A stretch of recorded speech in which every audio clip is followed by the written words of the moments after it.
Hey now, sports fans. This is another evening edition of Restoring the 79 Mark Twain.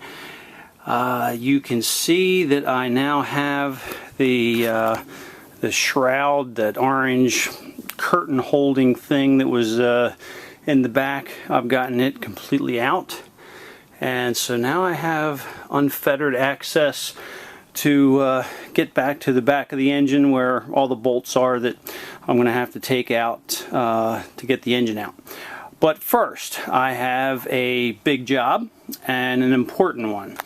I need to document where all of my wires and linkage for the carburetor and for the drive back there, everything has to be documented, and so I can get the thing back together.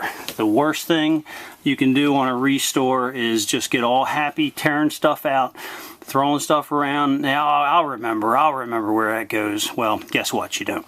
So one of the things that I'm going to take time doing is these. See if we can get a close-up. These are just number labels, and there's all different numbers. That's a whole book of them. And basically you just put a number on the wire, and then on some convenient place where it won't fall off close to where it lands. So I'm going to start doing that.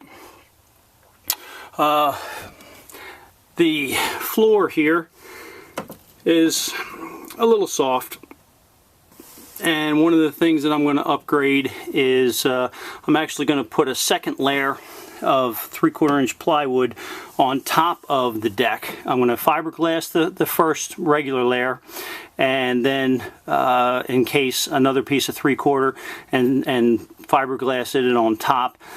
These screws right here, that's the kind of thing that is going to eventually let water get down in there. I've got some here where the battery strap goes, and so I'm going to let those screw holes go into this sacrificial piece of wood.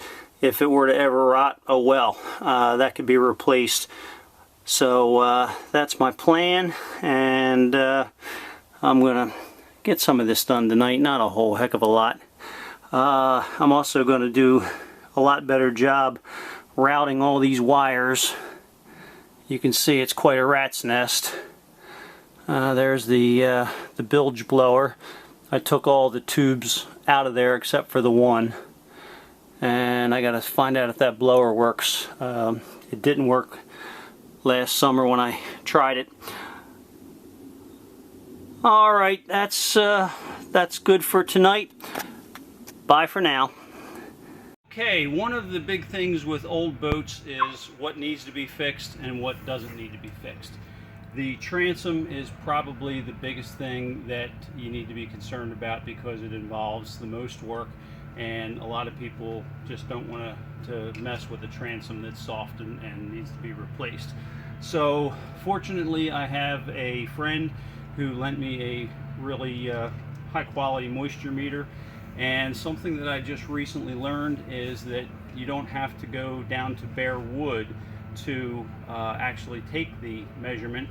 The fiberglass, you can poke these sharp probes right through the fiberglass and get a good reading. So let's take a look. Now you can probably see here that I've circled in magic marker some areas where I found cracks. I've got several down here, and a lot of them are in the areas of these old screws that have been abandoned. A 40-year-old boat is always going to have a collection of screws that no longer do anything, but they are entry areas for moisture to get into. So to use this, you just press in, and that's got a reading of 17% moisture. Now air dried lumber is going to give you somewhere around 10 to 12. Kiln dried lumber is going to be in the 5 to 8 category.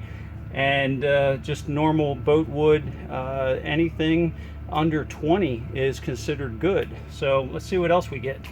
I'm going to go right on top of this bad spot.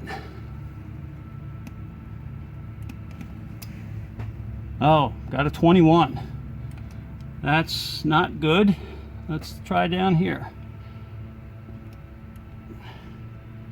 16. Huh. Wonder why that 21 was there. Let's try here. 15. 16. Not bad. And 17 again. So far, except for that one outlier, let's see, bent down here.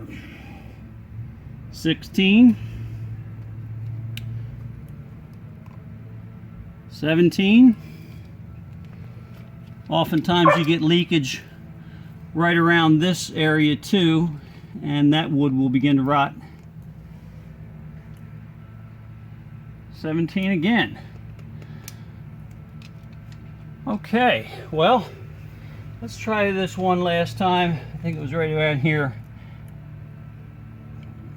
Well, 17. I think that one might have been just an outlier. So I think we might have dodged a bullet on this. If I can get by with just doing the deck and the stringers, then that'll be a whole lot less work than I was prepared to do. Okay, so I'm going to take the moisture meter now, and I'm going to go in and test the stringers.